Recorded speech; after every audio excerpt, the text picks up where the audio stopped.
Close your eyes and settle into a comfortable position as we embark on a gentle journey through the world of Pokémon. From the heartwarming origins of its creation to the countless ways it has brought joy and connection to millions around the globe, these stories will carry you peacefully into sleep. So relax, breathe deeply, and let the warmth of these memories guide you into dreams. Our story begins not with pocket monsters, but with real ones. In the suburbs of Tokyo during the 1960s and 70s, a young boy named Satoshi Tajiri spent his days exploring the countryside around his home in Machida. While other children might have been content with indoor hobbies, Satoshi was captivated by something far more magical to him: insects. He would venture into fields and forests, carefully examining every creature he encountered, studying their movements, documenting them in his journal like a young naturalist building his own living encyclopedia. His passion was so intense, so all-consuming, that his classmates gave him a nickname that would follow him through his school years. They called him Dr. Bug.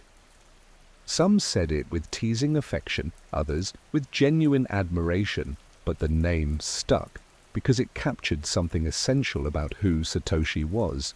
He wanted to be an entomologist when he grew up, to dedicate his life to understanding these fascinating creatures that moved in ways that seemed almost magical to his young eyes. Satoshi would later recall how every new insect he discovered felt mysterious to him. The more he searched, the more he found, and each discovery opened up new questions, new wonders to explore. There was something about their odd movements, their unexpected behaviors, that sparked his imagination in ways that nothing else could. He wasn't just collecting insects, he was building relationships with the natural world, learning to observe carefully, to appreciate the diversity of life that existed just beyond his doorstep. But as Satoshi grew older, he watched something heartbreaking happen to the landscape of his childhood. The rural areas where he had spent countless hours hunting for insects began to disappear.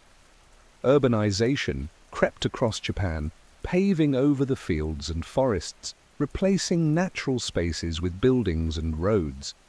The places where children could explore and discover nature were vanishing, and with them, the opportunity for future generations to experience the joy that had defined his own childhood. This loss stayed with Satoshi as he moved into his teenage years, even as his interests began to shift. He discovered video games, spending hours in arcades, fascinated by these digital worlds with their own rules and possibilities. His parents worried that he was wasting his time, that all those hours playing games like Space Invaders would lead nowhere. They couldn't see what Satoshi was beginning to understand, that video games were a medium through which he could create entire worlds that could perhaps give to others what nature had given to him. When Satoshi discovered the Game Boy and its link cable, something clicked in his mind. He envisioned insects crawling back and forth through that cable, creatures being shared between players, a digital version of the childhood joy he'd experienced catching and trading bugs with friends. This vision would become the foundation of Pokémon, a way to preserve and share the wonder of collecting, exploring, and connecting with creatures, ensuring that even children growing up in urban environments could experience that same magic he had known. The path from Satoshi Tajiri's vision to the games that would change the world was far from smooth. In fact, it nearly didn't happen at all. The development of the first Pokémon games was a 6-year struggle that pushed Game Freak to the brink of bankruptcy. There were moments when it seemed the dream would die before it could be realized, when the small team of friends working on this passion project wondered if they would have to give up. Game Freak had started as something humble and pure, a video game fanzine that Satoshi created in 1981. It was handwritten, stapled together, filled with tips and strategies for arcade games. When an artist named Ken Sugimori saw the magazine at a shop and became its illustrator, a creative partnership was born that would eventually give visual form to hundreds of pocket monsters. The fanzine evolved into a small game development company, but they were still learning, still finding their way. During the development of Pokémon, money was so tight that Satoshi took no salary at all. He asked his father for financial support instead, pouring everything he had into making this game a reality.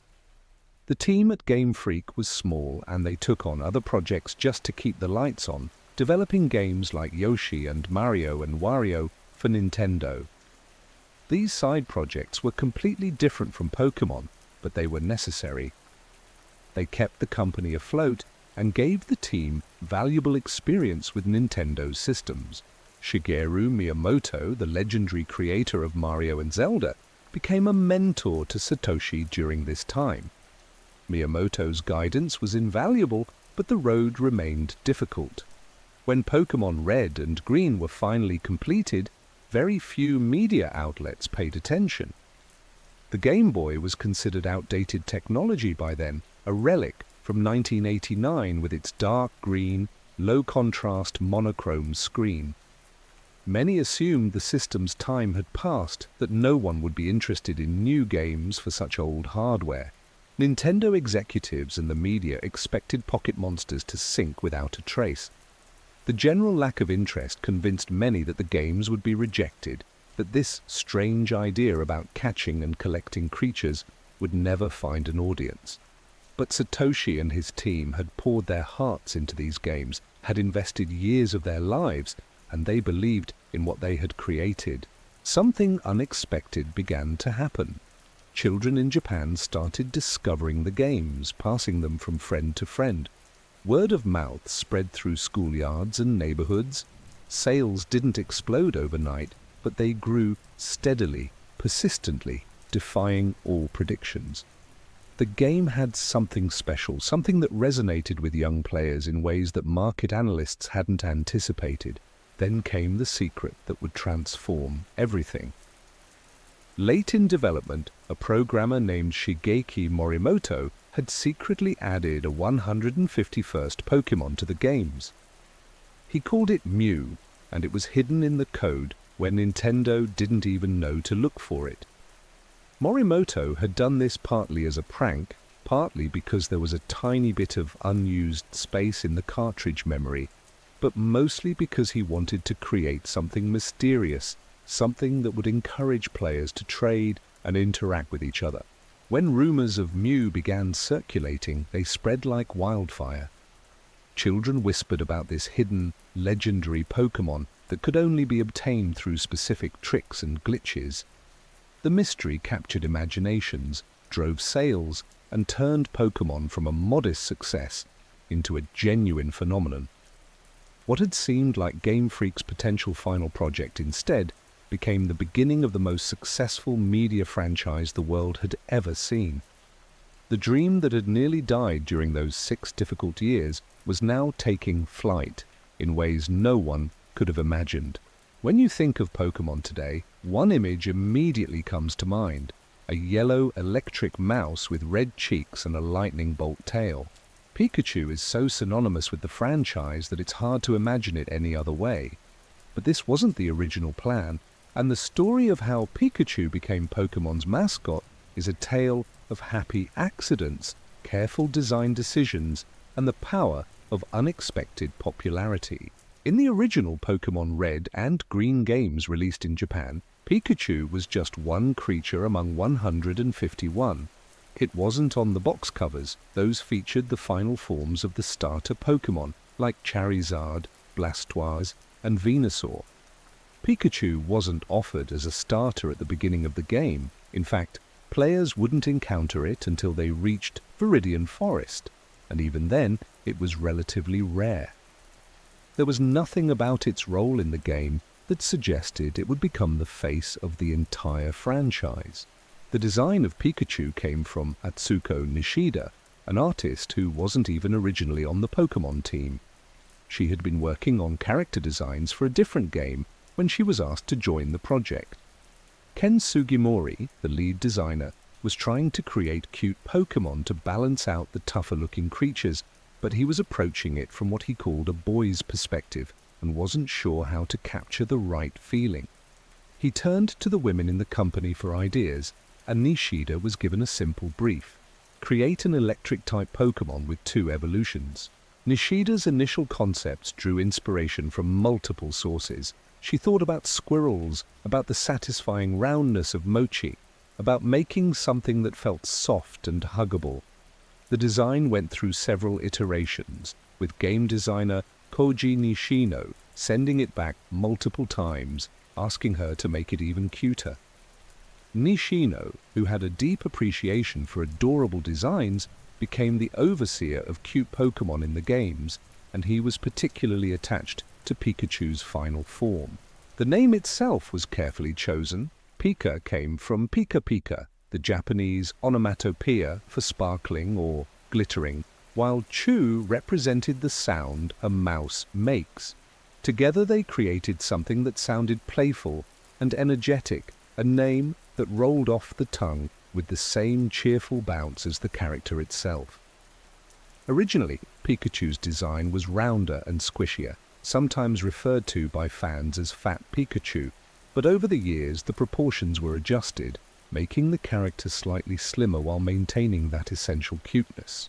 Nishino loved Pikachu so much that he made a decision that would inadvertently increase its mystique. He purposefully made Pikachu rare in the game, harder to find than most other Pokémon in Viridian Forest.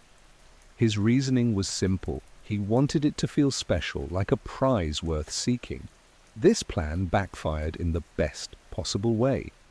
The rarity made Pikachu more desirable, turned it into something players actively hunted for.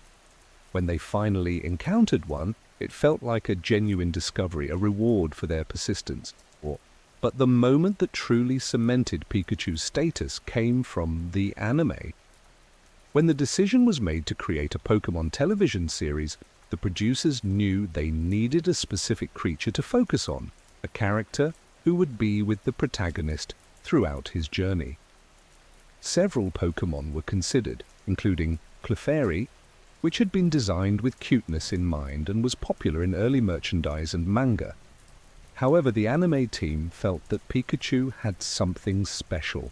Pikachu appealed to both boys and girls, a crucial factor for a show aimed at children. Its yellow color made it stand out visually, bright, cheerful, associated with sunshine and happiness. There were fewer major characters in popular culture using yellow as their primary color scheme, which meant Pikachu would face less competition from other mascots. The design was simple enough to be instantly recognizable from a distance, yet distinctive enough to be memorable. When test footage was shown featuring Pikachu with its voice actress Ikue Otani providing the iconic squeaks and cries, the decision became clear. Pikachu would be the starter Pokémon for Ash Ketchum, the anime's protagonist, and their relationship would become the emotional core of the series. The anime debuted in Japan in April of 1997 and quickly became a hit. Children fell in love with the bond between Ash and Pikachu, with the creature's personality, expressiveness, and loyalty. As the anime's popularity grew, so did Pikachu's status. The character appeared on merchandise, in promotional materials, in every corner of Pokémon's expanding media empire. By the time the games were localized for international markets, Pikachu was already the undisputed mascot. Pokémon Yellow was released, featuring Pikachu as the starter and incorporating elements from the anime. The electric mouse that had been rare and marginal in the original games was now the most recognizable Pokémon in the world, appearing in parades, on television screens, in the hearts of millions of fans across the globe. The Pokémon anime gave life and personality to the creatures in ways the games alone never could. Through hundreds of episodes spanning multiple regions and generations, the show demonstrated something profound. The relationships between trainers and their Pokémon, and between Pokémon themselves, could convey deep emotion without a single word of human language. The very first episode of the anime established a template that would resonate throughout the series. Ash Ketchum a young boy eager to become a Pokémon trainer, received a Pikachu as his starter. Pokémon, not because he chose it, but because he arrived late and it was the only one left. At first, their relationship was rocky. Pikachu shocked Ash repeatedly, refused to obey commands, and seemed to want nothing to do with its new trainer. Then came the moment that changed everything. When a flock of Spearow attacked them during a thunderstorm, Ash threw himself over Pikachu to protect it, using his own body as a shield. He told Pikachu it could get inside its Pokeball where it would be safe, that he knew Pikachu didn't like him, but that was okay. In that moment, Pikachu saw the lengths Ash was willing to go to protect it, recognized the genuine care beneath the boy's enthusiasm. After the storm cleared, an exhausted Pikachu gave Ash an affectionate lick on the cheek before falling asleep in his arms. It was the beginning of a friendship that would define the franchise, the start of a bond so strong that decades later, audiences still found themselves moved by their connection. The anime excelled at showing these quiet moments of understanding between Pokémon and people. In one episode, Ash discovered a colony of wild Pikachu living in the forest. His own Pikachu was overjoyed to meet others of its kind, playing and laughing with them in ways Ash had never seen before. Watching this, Ash made a heartbreaking decision. He would leave Pikachu with the colony where it could live among its own species, be safe from danger, experience a kind of happiness he couldn't provide. As Ash ran away, tears streaming down his face, a montage played of all their adventures together, all the moments they had shared. But Pikachu didn't want to stay with the colony. It chased after Ash, choosing his friendship over the comfort of being with its own kind. The reunion between them, wordless except for Pikachu's cries and Ash's tears, showed that their bond transcended species, transcended any logical choice. They belonged together, and the wild Pikachu cheered for them both, understanding that this was where Pikachu was meant to be. The anime also explored relationships between Pokémon themselves with remarkable nuance. Pikachu and Meowth, the talking member of Team Rocket, were established as archenemies, constantly battling each other. Yet there were episodes where circumstances separated them from their respective groups, forcing them to work together. In these moments, viewers saw a different dynamic, two creatures who understood each other, who could be friends if the world were different. As the show itself acknowledged, if the stars had aligned another way, they probably would have been really good friends. When Misty's Togepi, who had been with her since hatching from an egg in the early episodes, evolved into Togetic, it made a choice. The Togetic in the Togepi paradise needed protection, and Misty's newly evolved Pokémon had the strength to provide it. In one of the anime's most emotional scenes, Misty released Togetic so it could stay behind and help rebuild the kingdom. The moment captured something bittersweet. Love sometimes means letting go, allowing those we care about to pursue their own paths, even when it breaks our hearts. Team Rocket, usually portrayed as bumbling villains, had their own profound moment of sacrifice.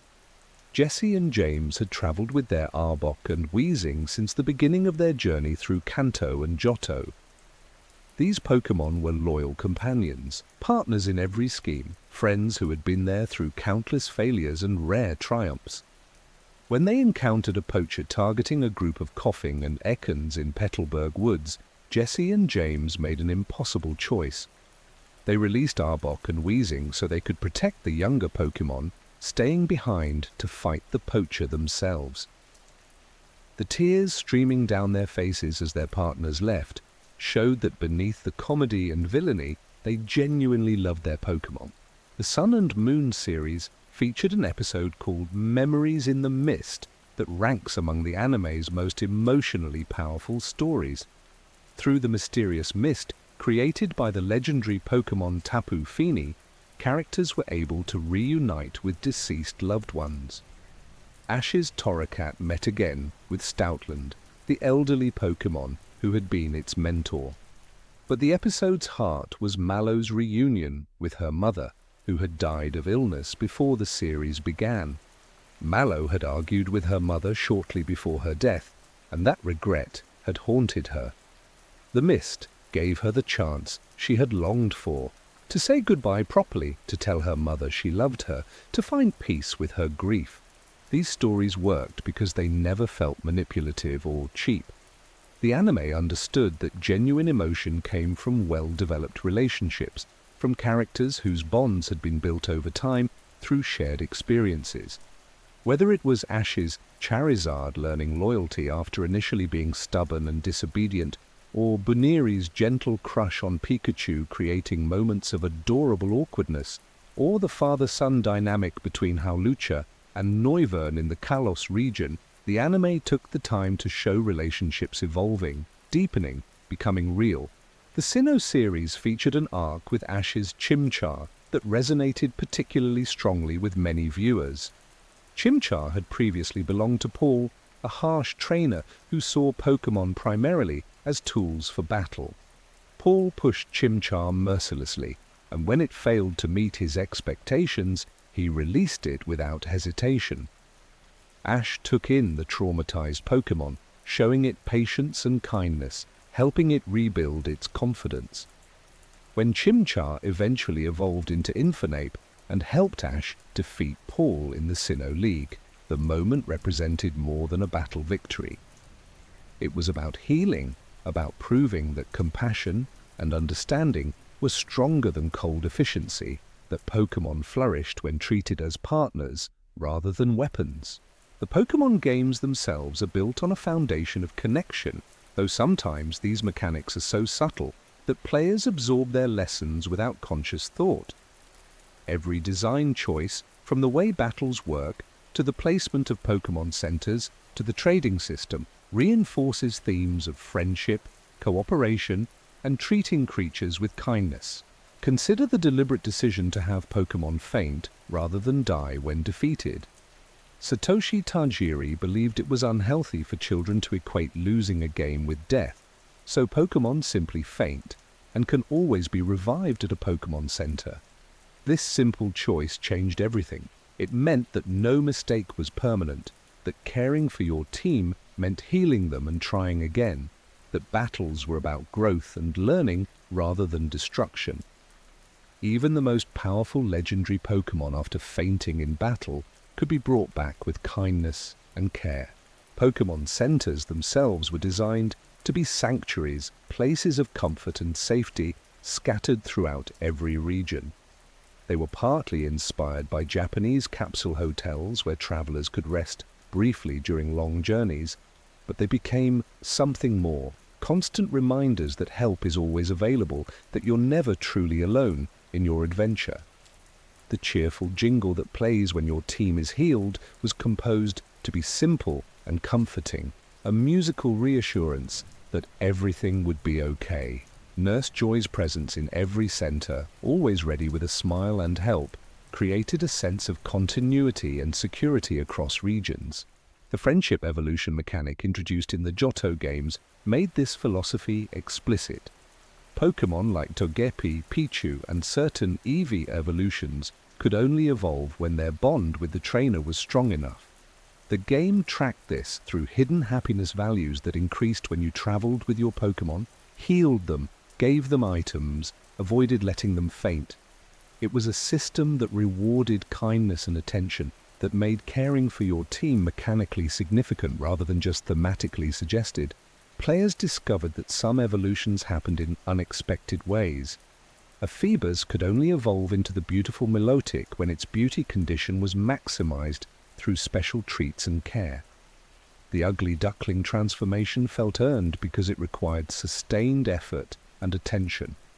Umbreon and Espeon evolved from Eevee based on the time of day and happiness, meaning you needed to build a genuine bond and choose the right moment. These mechanics taught patience and attentiveness. The games also featured moments that demonstrated compassion as an alternative to violence. When a Snorlax blocked your path in the Kanto games, you didn't have to battle it into submission. Instead, you played the Poke Flute, a gentle melody inspired by the shakuhachi bamboo flute. The music woke Snorlax peacefully, resolving the obstacle through harmony rather than conflict. This small design choice suggested that not every problem required fighting, that sometimes the solution was kindness, music, understanding. Breeding mechanics introduced in Johto expanded on these themes in fascinating ways.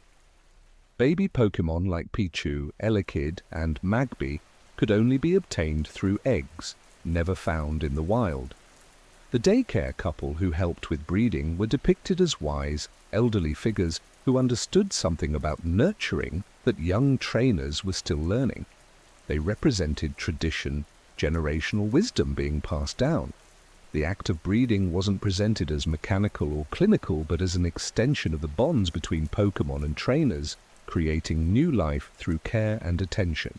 The games sometimes featured NPCs who modeled healthy relationships with Pokémon. A fisher might talk about how they've been partners with their tentacruel for years, working together at sea. An old couple might have Pokémon that have grown old alongside them, companions of decades rather than tools for battle. These small touches reinforced that Pokémon weren't just for fighting, but for friendship, for companionship, for sharing life's journey. Trading was perhaps the most fundamental way the games encouraged connection between players. From the very beginning, Satoshi Tajiri envisioned the link cable as a way for creatures to travel between Game Boys, for children to share discoveries with each other. Certain Pokémon could only evolve through trading, creating a mechanical incentive to connect with friends. Version-exclusive Pokémon meant that completing the Pokédex required cooperation with someone who had the opposite version. The games were designed to be better when played with others, when friendships extended beyond the digital world into reality. The Pokémon Amy feature in later games made these bonds visible and interactive. You could pet your Pokémon, feed them treats, play simple games with them. The affection system it created had real effects in battle. Pokémon with high affection might dodge attacks they otherwise would have been hit by, or survive hits that should have knocked them out, or land critical hits more often. The game was literally showing you the power of the bond you had built, making love and care into tangible advantages. When Pokémon with high friendship survived attacks they shouldn't have, the game would display messages like remembering the first time it met you, or toughing it out because it didn't want you to worry. These small text boxes transformed random number calculations into emotional moments. Your Pokémon wasn't surviving because of luck, it was surviving because it wanted to keep fighting for you, because the bond between you mattered. The Pokémon trading card game has always been more than just a competitive card game. Since its launch in Japan in October of 1996, it has served as a canvas for hundreds of artists to tell stories, to capture moments, to show glimpses of the Pokémon world that exist beyond battles and competitions. Some of the franchise's most touching narratives have been told not through games or anime, but through the illustrations on these small, rectangular pieces of cardstock.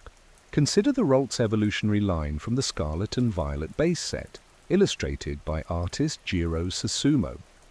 3 cards form a single continuous story across the evolution stages. The first card shows a young couple moving into a new home, boxes stacked around them, a small Ralts playing nearby. The second card features the couple with their first child, now accompanied by a curlier watching over the family. The final card depicts the couple in their later years, hair grey, sitting peacefully with their fully evolved Gardevoir, who has been with them through all these decades. The story spans perhaps 30 or 40 years, showing a Pokémon not as a temporary companion, but as a lifelong friend, a part of the family through every stage of life. Another beautiful example comes from the Paradox Rift set. 2 full-art, rare illustrations, both by Jiro Susumu, show a Swablu and its evolution Altaria in a heartwarming narrative. The Swablu card depicts the small blue bird perched among a group of Wingull, looking directly at the viewer with curious eyes. The subtext is clear. This Swablu has been adopted by the Wingull, different from them, but accepted as one of their own. When the card shows Altaria, the evolved form soaring majestically through the sky, the Wingull are still there, still flying alongside their friend, even though it has grown into something different. They stayed with Swablu through its transformation, a found family that transcended species. The Legendary Treasures collection featured a trilogy of cards showing the Tepig evolution line that pulled at fans' heartstrings. The sequence showed a young trainer receiving their first Pokémon, a tiny Tepig, and growing alongside it through childhood adventures. As Tepig evolved into Pignite and then Emboar, the trainer grew too, from child to adolescent to young adult. The cards captured something essential about the franchise, that these creatures are there for formative years, that they grow with us, that the journey is shared. The Charmander evolution line received similar treatment in various sets. One memorable sequence showed a playful young Charmander stealing a trainer's glasses, being a little mischievous but clearly loved. As it evolved into Charmeleon, the teenager and their Pokémon were shown training together, working in partnership. The final card with Charizard depicted an adult trainer, their bond with their fully evolved partner, mature and deep, forged over years of shared experiences. Some cards tell smaller, quieter stories. A Doduo card shows both heads taking turns eating a puff pastry, sharing fairly. The Dodrio card from the same set depicts all three heads eating in unison, unwilling to let anyone head go hungry, even though they share a single stomach. It's a tiny detail, but it suggests care and consideration even in the simplest actions, a desire to ensure everyone is included and satisfied. Artists working on the Pokémon TCG often put incredible thought into their illustrations. In an interview, artist Ayaka Yoshida explained how she approaches each card as an opportunity to show a moment from the Pokémon world story. She doesn't just want to depict a creature, she wants to capture something about how they live, interact, and exist in their environment. Another artist, Megumi Mizutani, described feeling a responsibility to honor the emotional connections players have with these creatures, to create images that resonate beyond their use in gameplay. The Crown's Zenith Galarian Gallery featured a Ditto card that became famous for its cleverness.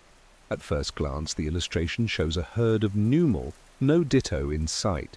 But looking closer reveals that one of the Numel has the telltale signs, the dot eyes and slight smile that mark it as Ditto in disguise. The card became a treasure hunt in itself, challenging players to spot the hidden transformation, making them smile when they finally noticed the deception. Some cards showcase Pokémon in their natural habitats, showing behaviors that the games and anime rarely have time to explore. A card might depict Magikarp swimming in schools through a river, showing that these often mocked creatures have their own dignity and beauty in the wild. Another might show a Snorlax not blocking a road, but sleeping peacefully in a forest clearing, surrounded by smaller Pokémon who use it as shelter. These glimpses into daily life make the world feel richer, more alive. The real magic happens when fans discover these stories themselves, when they put cards side by side and realize the narrative connecting them. Social media regularly features threads of people sharing their discoveries, excited about these hidden stories, tagging friends to share the joy of finding something special. The Pokémon TCG community has embraced these storytelling cards, celebrating the artists who create them, collecting complete evolution lines, not just for gameplay, but to have the full story, displaying them together as miniature artworks. Many parents have shared touching stories about bonding with their children over these cards. One mother posted about how her daughter, who barely knew anything about Pokémon, downloaded Pokémon TCG Pocket just so they could share the experience together, sending friend codes and discussing the card illustrations they found. The mother was surprised and moved that her daughter would make that effort just to have something to connect over, turning a simple mobile game into a bridge between generations. During the chaotic release of the Prismatic Evolution set, when shortages and scalper behavior created frustration, the community rallied with wholesome stories. One fan shared a video of his mother buying blister packs for him from her work because she knew he had been disappointed. Her gentle excitement as he opened the packs, culminating in the reveal of a highly desired Giratina card, became a viral moment of pure joy. These instances reminded everyone that beneath the collecting and competition, the cards were ultimately about sharing happiness, creating memories, connecting people through something they loved. The timing of Pokémon's rise in Japan was more significant than many realize. The games launched in February of 1996, during what would come to be known as Japan's Lost Decade, a period of economic stagnation following the collapse of the bubble economy. Companies were struggling, unemployment was rising, and there was a general sense of uncertainty about the future. Into this environment came a pair of Game Boy games about catching and collecting creatures, and unexpectedly they became a lifeline. The Pokémon franchise provided a much-needed boost to Japan's economy in ways both large and small. Major corporations benefited, but so did smaller businesses that might otherwise have struggled. Food manufacturer Nagatanian offers a particularly striking example. In May of 1997, they began selling Pokémon-branded curry, furikake, and baking mixes. Just 7 months later, in December, one of their biggest sales channels, Toshoku, collapsed in what was then Japan's third-largest bankruptcy in post-war history. For most companies, losing such a major partner would have been devastating. But Nagatanian reported net profits in fiscal years 97 and 98, specifically because of their Pokémon-licensed products. The franchise quite literally kept them afloat during a crisis. Similar stories played out across the Japanese economy. Tomy manufactured Pokémon toy figures and plush dolls. Bandai created Gashapon machines, dolls, and even Ramoon-flavored candy in plastic boxes shaped like Game Boys. Meiji Seika produced Pokémon chocolate snacks and pudding. Shogakukan published Pokémon manga and magazines. Each of these products became hits, supporting jobs, generating revenue, contributing to economic stability during uncertain times. The anime's success amplified everything. When it premiered in April of 1997, it quickly became one of the highest-rated children's programs. The music, the characters, the Pokémon themselves captured the imagination of a generation. The merchandise tied to the show moved off shelves as fast as stores could stock it. Parents who had been worried about their children's futures, who had been uncertain about the economy, found themselves smiling as their kids played with Pokémon cards and toys, singing the theme song, talking endlessly about which Pokémon was their favorite. The first Pokémon movie, Mewtwo Strikes Back, became a cultural event of extraordinary magnitude. When it premiered in July of 1998, schools across Japan reported unusually low attendance on opening day. Children had skipped class to see it in theaters where they received exclusive trading cards. Parents who might have been strict about school attendance found themselves making exceptions, recognizing that this was something their children would remember, a shared cultural moment that transcended ordinary entertainment. The movie tackled surprisingly mature themes. It explored cloning, identity, the ethics of creating life, the nature of existence. The climactic scene where Ash turned to stone and the tears of the Pokémon brought him back made children cry openly in theaters. Parents watched their kids engage with these ideas, process these emotions, and realized that Pokémon was teaching empathy, compassion, the value of tears, and vulnerability. When Pokémon was exported to the United States and other international markets starting in 1998, the success only grew. Nintendo saw a 250% increase in profits in 1999 compared to the previous year, reaching a 6-year high, and the Pokémon franchise accounted for over 30% of that revenue.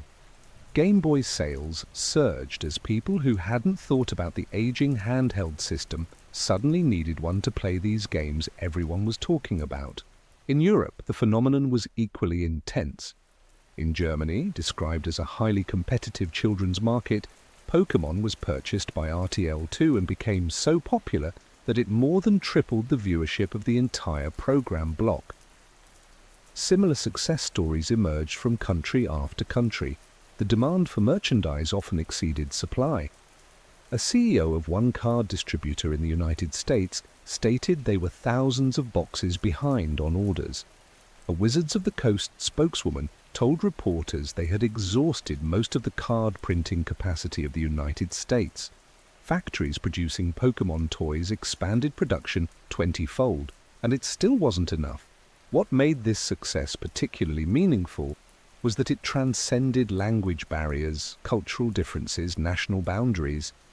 Children in Japan, America, Europe, and beyond all fell in love with the same creatures, learned the same lessons about friendship and perseverance, shared the same excitement when they caught a rare Pokémon or evolved their starter. In a world that often felt divided, Pokémon created common ground, a shared language of joy that anyone could speak regardless of where they lived or what language they spoke. The franchise also changed how people viewed Japanese pop culture globally. Pokémon was many people's first deep engagement with anime, manga, and Japanese games. It opened doors, sparked curiosity, created appreciation for a culture that had seemed distant or inaccessible.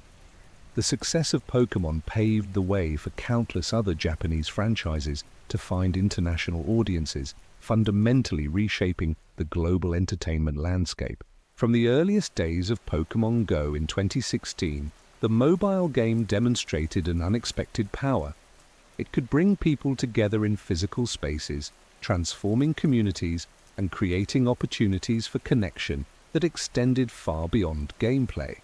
What began as an innovative use of augmented reality technology became a framework for community building, charity work, and genuine positive change in neighborhoods around the world.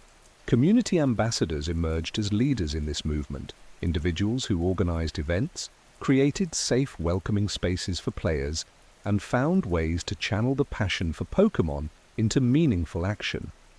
These weren't official employees or paid positions initially. They were fans who cared about their local communities and saw potential in bringing people together around a shared interest. In Derby, England, community ambassador Brett Thorne watched as his efforts transformed his city. He had noticed trainers playing Pokémon Go alone, spread throughout the town centre during events, but not connecting with each other. This gave him the idea to create Pokémon Go Derby Plus Community, a way to bring everyone into one organized group.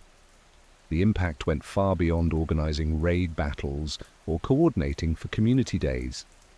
The group became a support network, helping members with mental health, getting people out of their homes to socialize, creating friendships between people who had a common interest but might never have met otherwise. During a November Community Day event, the Derby community organized a donation drive for Doorways, a local homelessness charity. Trainers brought items, collected donations, turned their shared hobby into a force for good in their city. This pattern repeated in communities worldwide, with groups finding creative ways to give back while doing what they loved. In Frisco, Texas, community ambassador Infinity Lion coordinated with neighboring Pokémon Go communities in Addison, Carrollton, and Farmers Branch to create a massive charity drive. They planned for months, reaching out to local food banks and non-profits, developing systems to collect and transport donations, building excitement through their Discord servers and social media. On Community Day, the result was staggering: approximately £600 of food and a check for $2,200 delivered to Frisco Family Services. The organizers advised other communities interested in similar efforts to plan months in advance, seek local partners, develop clear logistics, and, most importantly, channel positive energy because it's contagious. Some communities organize litter removal events combining Pokémon Go gameplay with environmental cleanup. During Project Blue, Niantic's initiative to clean up shorelines, players around the world collected trash from beaches and waterways. The event made environmental stewardship feel achievable and immediate. You weren't just playing a game, you were making your neighborhood visibly better, protecting waterways that Pokémon might actually live in if they were real. Voluntary work took many forms in these communities. One story that circulated widely involved an older player who would offer to walk other trainers' dogs for free during community day hours. For him, it was a way to stay active, get exercise, explore his area more thoroughly. For others, it solved the problem of wanting to participate in events, but having responsibilities that might otherwise keep them home. The exchange was simple, born from kindness, and a desire to help fellow community members enjoy their shared hobby. When Pokémon Let's Go introduced the Mystery Box feature that could be accessed through Pokémon Go, some communities organized drives where players could get access to the box in exchange for donating food, blankets, or clothing to local charities. It created a system where helping others unlocked in-game benefits, making generosity feel doubly rewarding. In Wellington, New Zealand, a 13-year-old named Wilson organized his first Community Day charity event for Mareep Community Day. He was nervous. He'd been away from his hometown for previous community days and had only participated in events organized by others. But inspired by stories he'd read online and with support from community moderators and administrators, he planned a food drive. The result might have been modest in scale, but it demonstrated something profound. Age didn't matter when it came to making a difference. If you had an idea and people willing to help, you could create something meaningful. The Pokémon TCG community developed its own charitable traditions. The Pokémon community charity stream Athon, organized by streamer Sailboat and others, brought content creators together to raise money for St. Jude Children's Research Hospital. Sailboat had started streaming during graduate school to raise money for St. Jude, and when he discovered the Pokémon TCG community in 2020, he was struck by how generous and supportive everyone was. The first charity stream exceeded all expectations, and the tradition continued growing, with each event aiming to make an even greater impact. Other streamers like MK Breezy, a full-time music teacher who streamed part-time, used their platforms to collaborate with multiple charitable organizations, including St. Jude, the Trevor Project, and Games for Love. A dark legacy went from opening packs for friends across the country to building a community that rallied together to send in cards and sealed products for giveaways, eventually allowing him to become a full-time streamer, focused partly on charitable efforts.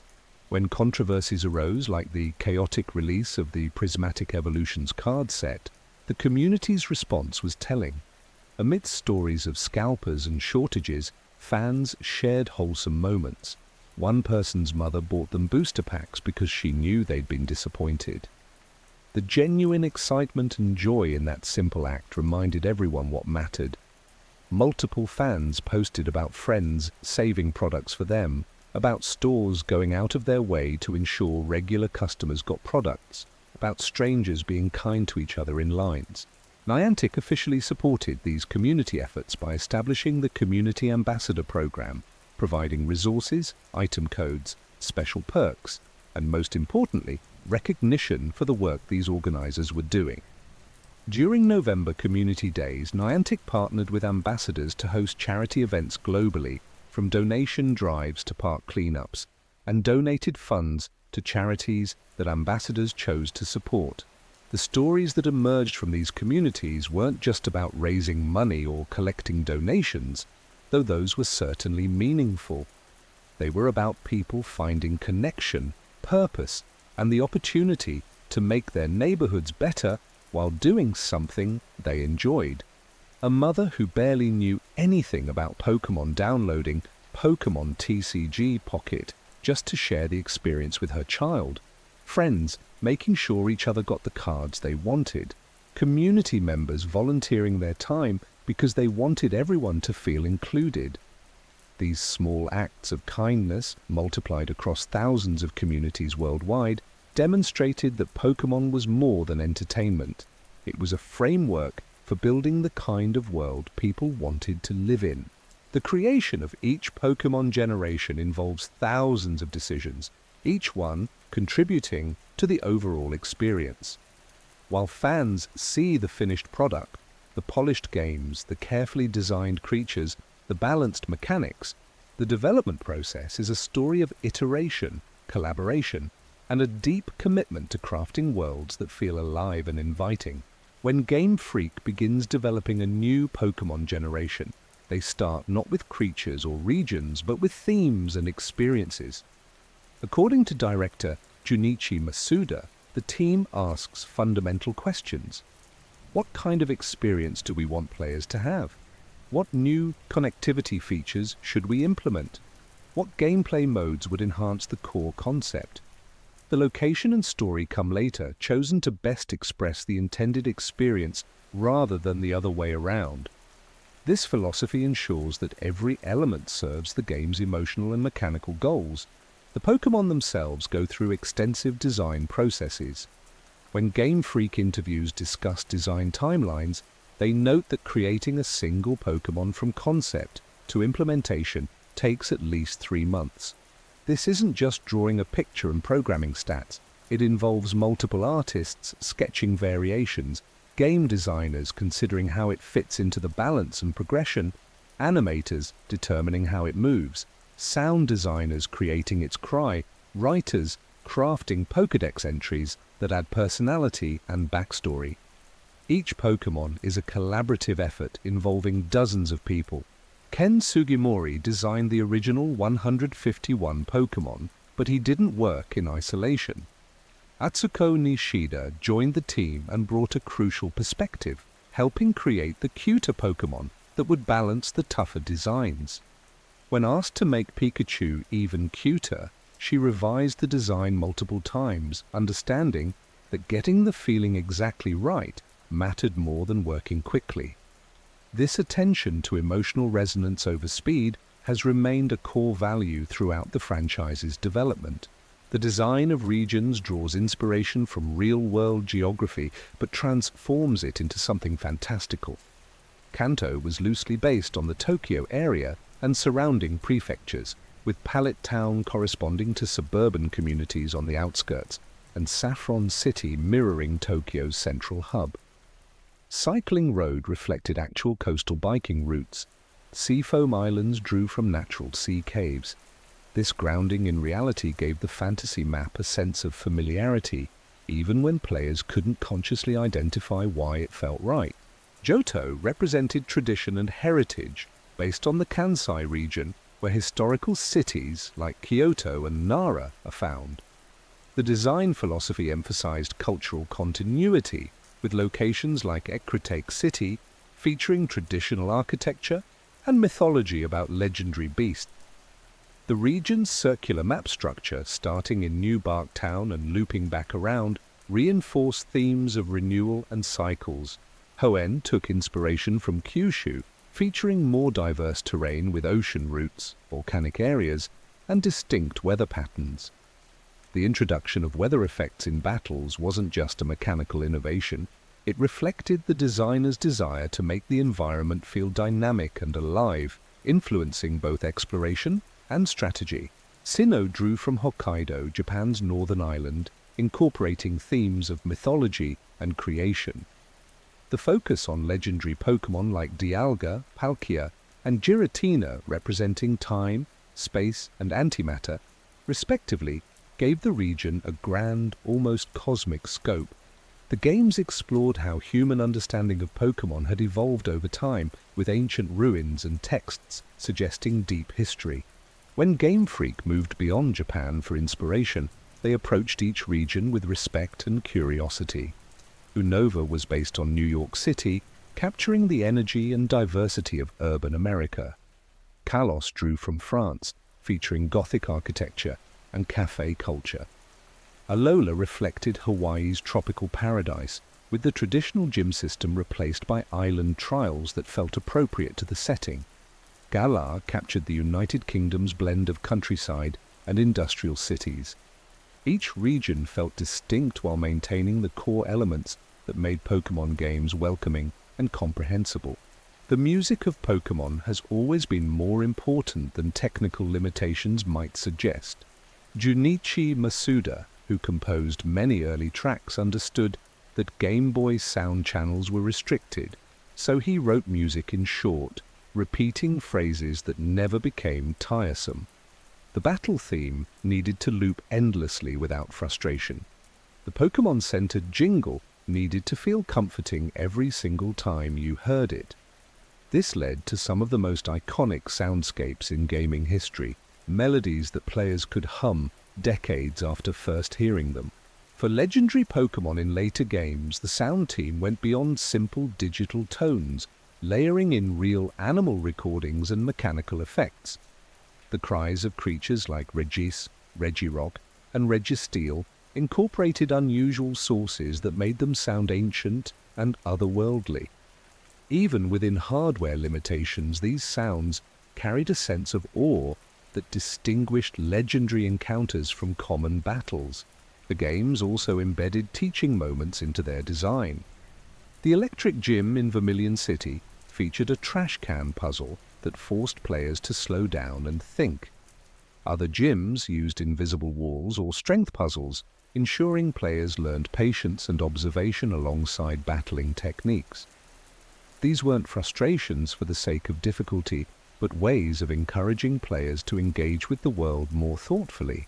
Technical achievements often went unnoticed by players but were crucial to the experience.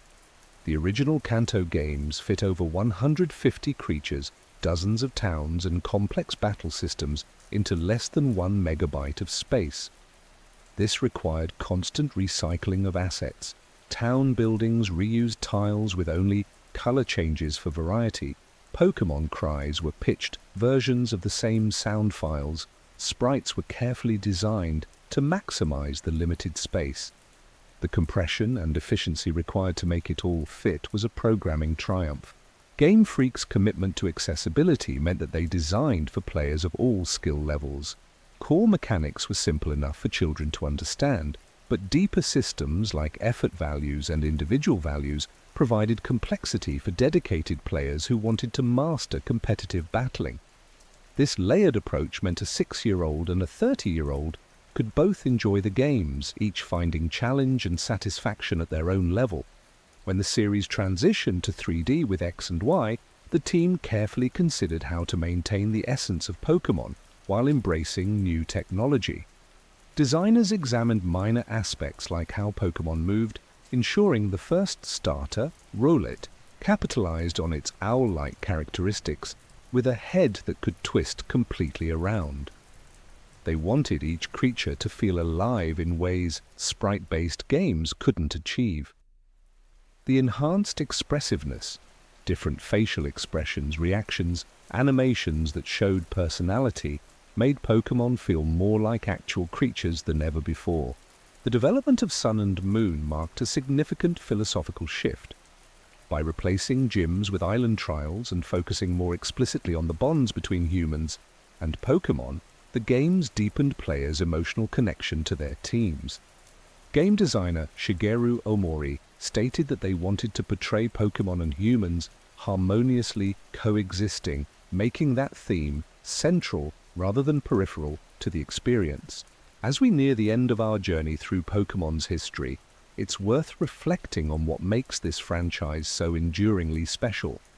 Pokémon has been many things to many people: a collection of games, a television show, a card game, a phenomenon that defined childhoods and continues to bring joy to new generations. But at its heart, Pokémon has always been about one fundamental truth: we are better together. The franchise spans multiple generations now in both senses of the word.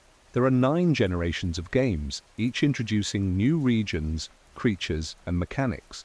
But more importantly, there are now multiple human generations who share Pokémon as a common language. Parents who played Red and Blue as children now watch their own children discover the series through newer games. Grandparents who might never have thought they'd play video games find themselves drawn into Pokémon Go because their grandchildren are excited about it. These generational connections create beautiful moments. A father teaches his daughter the type matchups he learned decades ago. A grandmother and grandson trade Pokémon in Pokémon Scarlet and Violet, creating memories together across the age gap. Siblings separated by 10 or 15 years find common ground in a franchise that has been there for both their childhoods, just in different forms. The longevity of Pokémon isn't accidental.